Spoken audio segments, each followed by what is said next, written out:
Hey, thanks for reading the Bible with me. We are working our way through the book of Luke, just reading a passage at a time and just talking about what we're learning, basic stuff. Today's a very short passage, but there's a good story. So join me. We are looking at Luke chapter 18, verses 31 to 34. I'll read them to you in the New Living Translation. Taking the 12 disciples aside, Jesus said, "Listen, we're going up to Jerusalem, where all the predictions of the prophets concerning the Son of Man will come true. He will be handed over to the Romans, and he will be mocked, treated shamefully, and spit upon. They will flog him with a whip and kill him. But on the third day, he will rise again." But they didn't understand any of this. The significance of his words was hidden from them, and they failed to grasp what he was talking about. Jesus and his disciples are headed to Jerusalem. They're on their way to celebrate the Passover feast. It was one of a handful of annual feasts for which Jewish men were expected to travel to Jerusalem to make sacrifices at the temple. For anybody who doesn't know the story of the Passover, grab a hot chocolate, although maybe a frozen lemonade. It's warm today. And a cozy blanket, because I have a story for you. You're going to need this little bit of history for the next few chapters of Luke's story to really have a full impact. So we're going to rewind history 2 to 3 centuries before Jesus was born. Israel wasn't even a country yet. A man named Abraham had been promised by God that he would become a great nation. Eventually, he had a son whom he named Isaac. Isaac had a son named Jacob. And eventually, God gave Jacob a new name, Israel. Israel had 12 sons, and through a long and convoluted series of events, Israel and his whole family moved to Egypt to escape a famine in their homeland.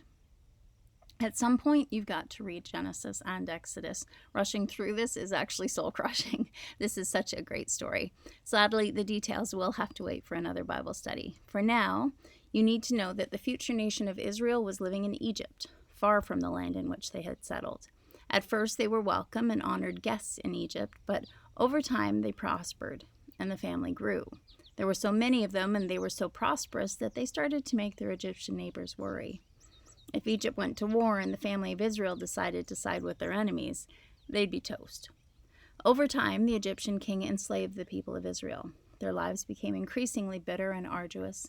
They were horribly mistreated. At one point, the Pharaoh actually ordered that all their baby boys be killed at birth. Their lives were horrific. They started to pray to the God that their forefathers, Abraham, Isaac, and Jacob, had worshipped. God sent a man named Moses to lead them. Moses' backstory is also tragic and beautiful and undeniably flooded with the intervention of God. I wish I had more time, but it's also in Exodus. It's a great read. Right now we're focusing on the book of Luke, but I would love to do Exodus with you sometime soon. Anyways, Moses goes to Pharaoh, the king of Egypt, and tells him to let the people of Israel go free. Pharaoh says, absolutely not. They're a great labor force and they're going nowhere. Through Moses, God sends 10 plagues as a warning to Pharaoh. In the midst of each of the first 9 plagues, Pharaoh promises to release the people of Israel, and each time the plague ends, he changes his mind. Insects, bad weather, disease ravage Egypt, but Pharaoh remains stubborn. Finally, through Moses, God tells the family of Israel to pack up. He's sending one more plague that will finally convince Pharaoh to send them away. Pharaoh has ignored all the warnings. This time, God will cause the death of the firstborn of every living creature in Egypt, human and animal. It's a horrifying prospect, but Pharaoh had horribly mistreated Israel and was not going to relent. Now remember, the family of Israel is also living in Egypt. Their children and animals were under the same threat, so God gave them clear instructions. Again, the details are in Exodus. Chapters 11 and 12 specifically walk through this. Through a series of instructions which included packing and being ready to walk out the door on a moment's notice, the Israelites were to sacrifice a lamb to serve as a special meal. The bread they ate with it wasn't to have any yeast, no time to raise the dough, cook it, eat it, be ready to leave. The lamb that they ate had to be in perfect condition. They couldn't break its bones in the process of slaughtering it, and they had to take some of the blood and paint their door frames with it, top and sides.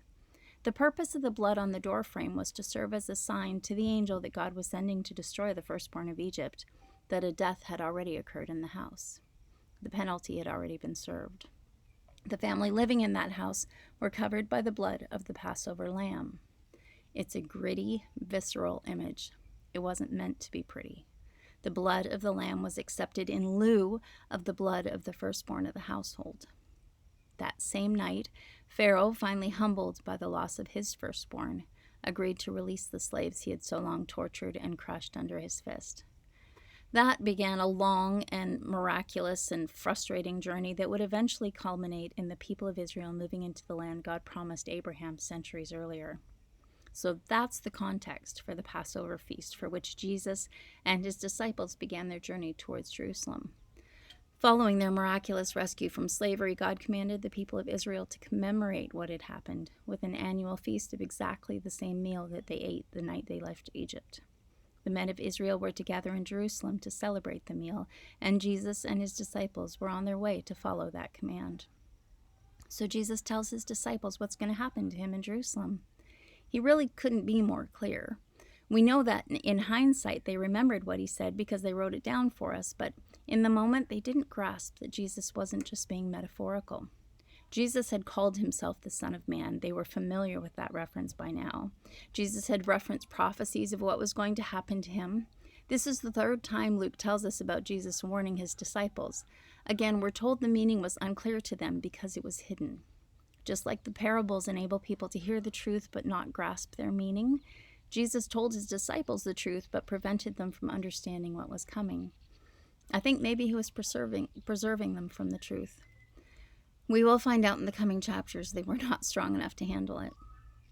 But Jesus wanted them to be there as witnesses of it because he also wanted them to have a victorious testimony to give when, as predicted, he rose on the third day.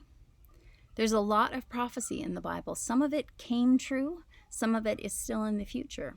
What we usually see is that God warns us, but it isn't until it happens that we look back and go, oh, what just happened is exactly what he said was going to happen. I don't think prophecy is meant so much to prepare us for the future. I think its most powerful role is to help us recognize that God really does know the future and that he really is in control.